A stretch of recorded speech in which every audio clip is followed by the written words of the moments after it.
Okay, this is chapter 6. To do. Eat turkey wings for the millionth day in a row. The ride home always goes like this. Momly turns the radio news down, then asks how practice was. I tell her it was fine. She asks if I'm tired, and even if I am, I tell her I'm not, just because I don't want Maddie to hear that I'm tired and think I won't be able to help her with stuff like homework, which every day when I ask her about it, she tells me Momly already helped her. And before I can say anything, Momly just says, "Didn't want you to have to worry about," which I just nod at. Then I tell Momly I'll help her make dinner as soon as my homework's done. And she says, "I've already started cooking."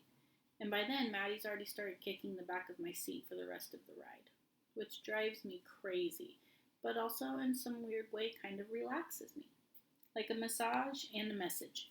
I'm here, Patty, and I'm fine. And today was no different. I was tired.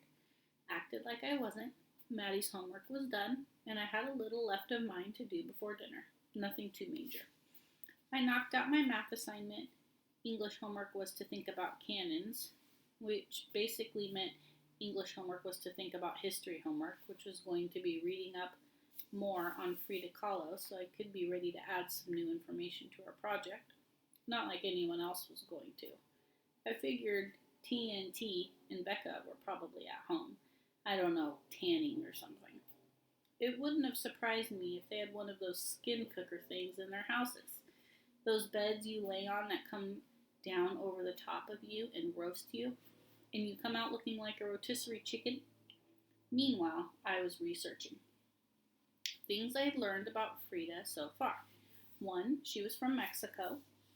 2, she was diagnosed with polio when she was 6, which made her right leg skinnier than her left. 3, when she was 18, she got into a bus accident that broke her spine, crushed her right leg and foot, and made it impossible for her to have babies. Doctors said she would never walk again. Patty? Patty? A squeaky voice, way too silly to be real, came from the other side of my bedroom door. Uncle Tony.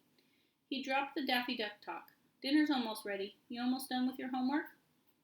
My uncle's voice, when he's speaking like a regular human being, is deep, but not in a scary way. He has one of those voices that you wish you could touch, wrap yourself up in like a blanket. A voice like a dad, and I guess like an uncle, a favorite uncle. Me and Uncle Tony been close forever. He's one of those big kid grown-ups, a goof troop, all jokes, all the time.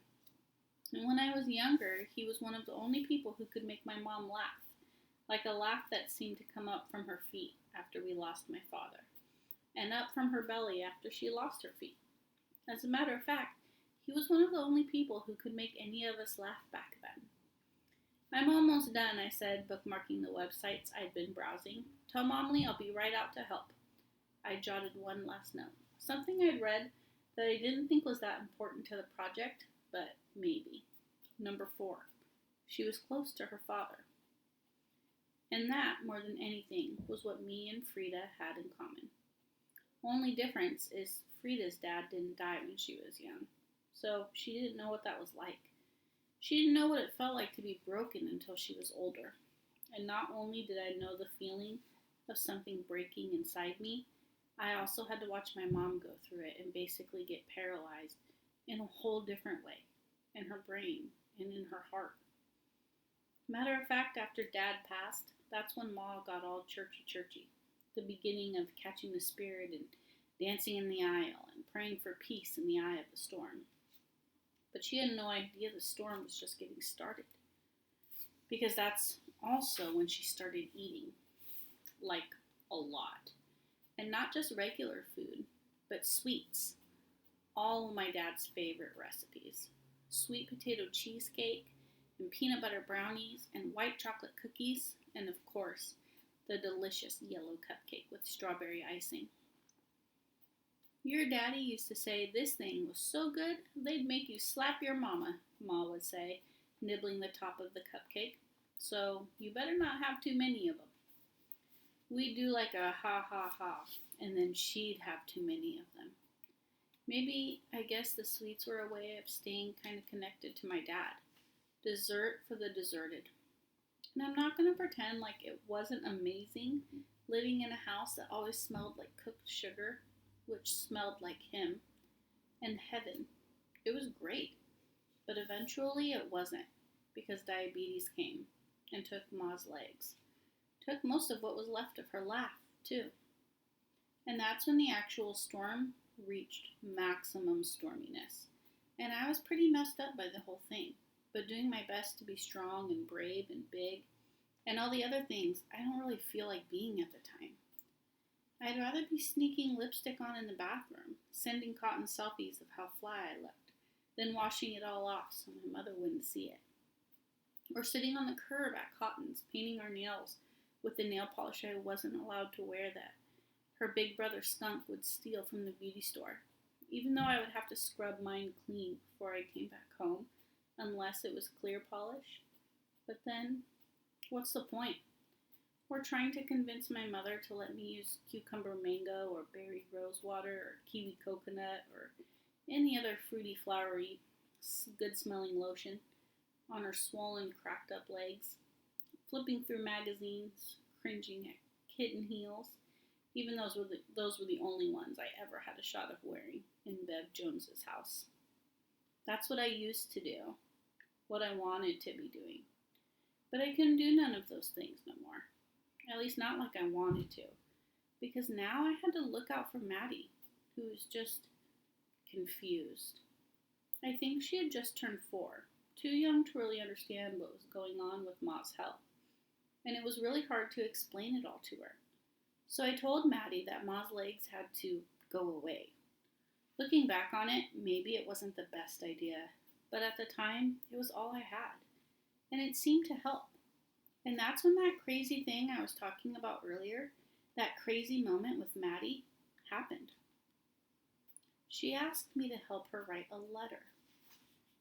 She said it was for school, so of course I grabbed a pencil and a sheet of paper from her backpack, set Maddie in the little chair at her desk, leaned over, and asked what she wanted the letter to say. She wanted it to say this: Dear Mommy's legs.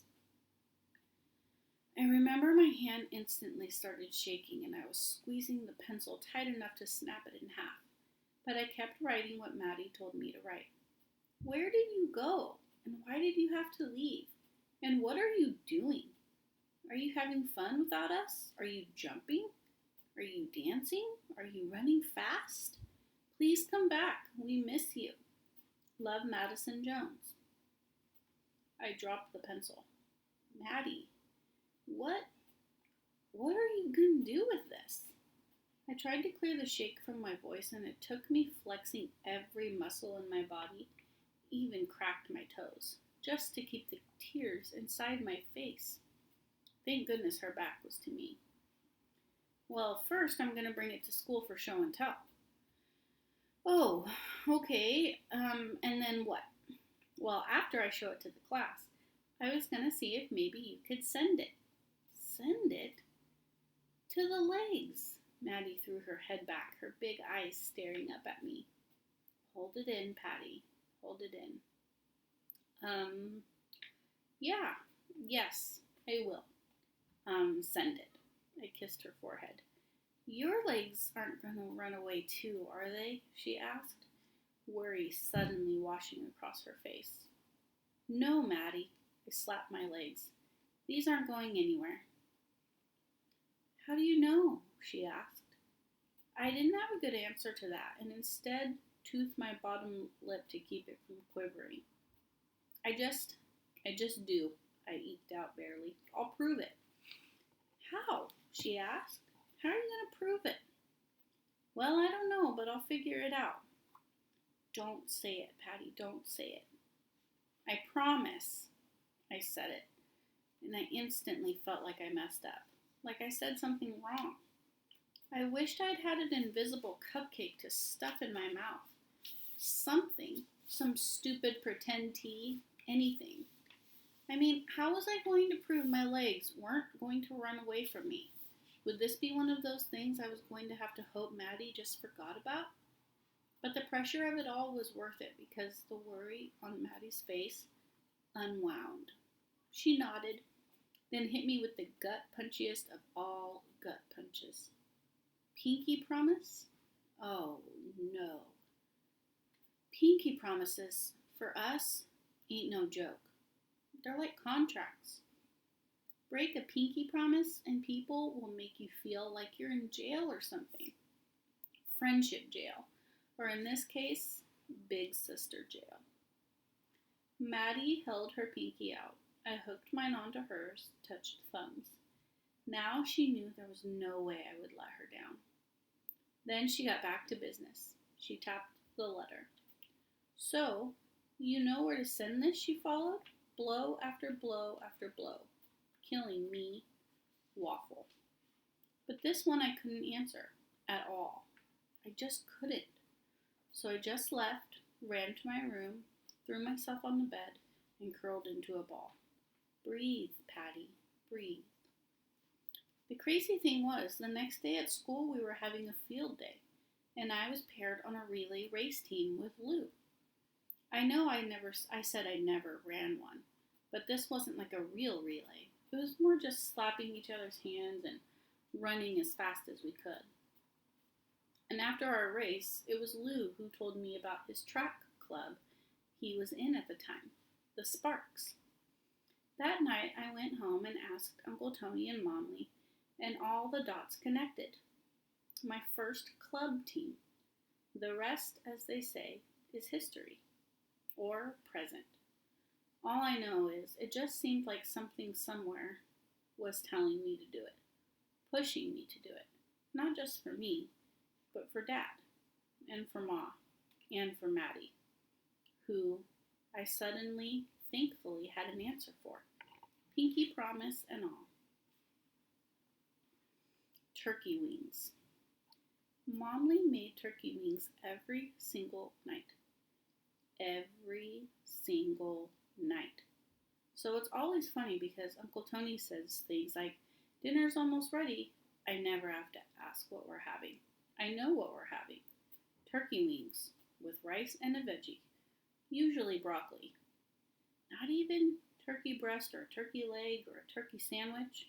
Wings only. I'd never had them before we came to live with them, and the first night Momley cooked them, I told her I liked them. And that was it. It was set in stone. Turkey wings for life. Momley kept the kitchen just like she kept the car. Clean and germ-free.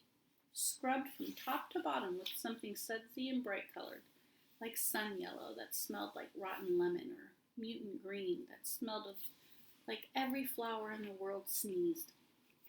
I pulled up to the table. Maddie was peeling fat off the meat. Cauliflower tonight. White broccoli, but not nearly as white as the spotless dinner plates. After I told Momley what I had to tell her every night, which was that I was sorry for not finishing my homework in time to help her, she kicked off the dinner with small talk telling us about her favorite patient. See, she's got her own business, but it don't make her boat money, where she takes care of sick people. Emily's Expert Care, which I think is a terrible name, by the way. It ain't got no warmth to it, no hug in it. I think it should be called something like In Emily's Arms or Mobile Mom. Something like that. Maddie thinks it should be called Momley, to the rescue. And well, even though I don't like that name either, it would at least be a true statement. At least for Ma. Because when me and Maddie went to go live with Momley and Uncle Tony, it just made sense for Momley to add Ma to her client list, along with the most talked about of them all, Mr. Warren, who Momley calls the sweetest old man alive. But I don't really know if my mother is the sweetest old lady alive, and Mom wasn't really happy about none of it at first, just because she don't really like nobody taking care of her. But at least it's family and not some stranger, even though she definitely can be a lot to deal with. Actually, now that I think about it, maybe a stranger would have been better. I bet during those first few visits, Ma almost drove Momley to Jesus too, or off a cliff. Well, my favorite patient Besides your mother, Momley clarified about Mr. Warren, he was an old man who had Alzheimer's, which basically just means he can't really remember too much no more. She said sometimes random stuff popped into his head, but he usually doesn't know where he is, even though he's in his own house. So he just stays in the bed now. And Momley goes over there and feeds him and makes sure he's all cleaned up while his daughter runs around taking care of errands and stuff. Momley's been looking out for him for a long time. I went to use the bathroom, and when I got back to the room, he was up out of the bed, tearing the room apart looking for something. He was yanking clothes out of the closet, snatching pictures off the wall. So I asked him what he was looking for, and he said, something to buff the floor with. Buff the floor? Uncle Tony asked. I was just as confused. That's what he said. And when I told him the floor didn't need buffing, he explained that he had mouths to feed and who was going to take care of his family. Momley laid her napkin in her lap all proper, like she was eating in front of folks she didn't know. Eventually, I got him to calm down, got him back in the bed, where he seemed to just melt back into himself. And I put everything back in the closet and hung the pictures back on the wall. She shook her head. Just one of those days, poor guy. Momley took a breath and turned to me. Speaking of pictures on the wall, Patty, how's the whole Frida thing going? Momley now pushed her fork through one of the tiny trees. Tired seemed to sit in her cheeks, make her face look saggy. It wouldn't have surprised me if she fell asleep right there at the table. It is Frida, right? I nodded. I'd asked her if she knew anything about Frida when we first got the assignment, but she said she didn't. She had seen her in pictures, but that was pretty much it. It's going okay, I told her. She seemed like a cool lady. But not as cool as you, Uncle Tony said, wiggling his eyebrows. I wasn't sure if Momley was done small-talking me about my school project, but if she wasn't, Uncle Tony definitely ended any chance of it continuing, because he awkwardly made a hard left into a totally different conversation. How's practice? Frida to track practice? Worst transition of all time. This is why Momley's the small talk queen and Uncle Tony's the cartoon character. But I knew Uncle Tony wasn't trying to be rude, and that his jumpiness was all about my second place loss at the meet on Saturday, which, by the way, he wasn't at. He had an emergency at the office. He does something called information technology, which is IT for short, or IT for even shorter, which is what he says. Which all just means he works with computers. And apparently sometimes computers have emergencies. Anyway, all this weird dinner time chat was his way of knocking on the door of my brain like, hey, is it okay to come in? And if it wasn't for practice today, maybe I'd still be mad. I told him and Momley and Maddie about being chosen for the 4x800 relay team and doing the waltz. The waltz? Like the ball gown pinkie in the air dance? Pinkie in the air was Uncle Tony's way of saying fancy. Yep. It was to teach us something about being in tune with each other, like knowing each other so well that we don't even have to think about the handoff. Maddie, sweetheart, eat your cauliflower, Momley's exhausted voice slid between me and Uncle Tony's. Maddie groaned. Eat your cauliflower, I repeated. It'll make you strong. Uncle Tony, following my lead, curled up his arms, making his muscles jump. Maddie smiled. Well, if doing the waltz is all it takes, then let me show you how to run even faster, Uncle Tony said. Then, as soon as he said it, he braced himself, thinking I would catch feelings, as if I thought he was saying I don't run fast enough. And judging by Saturday, I don't. Not fast enough. But it was cool. Uncle Tony, I'm not mad no more, I told him, getting straight to the point so he could stop acting so weird.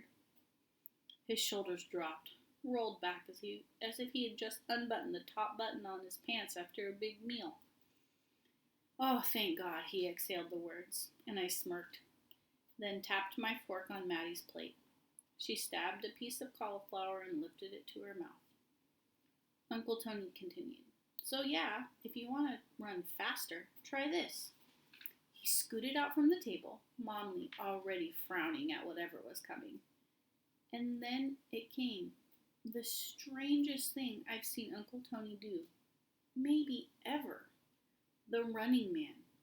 Spastic and offbeat and all over the place. Maddie busted out laughing. White mush in her mouth, and I was right behind her, my laughter scrubbing away the last 10% of sad in me. Uncle Tony lurched forward, pumping his legs, panting, "This is how you do it, Patty," and I kept snickering. My uncle is a straight-up clown.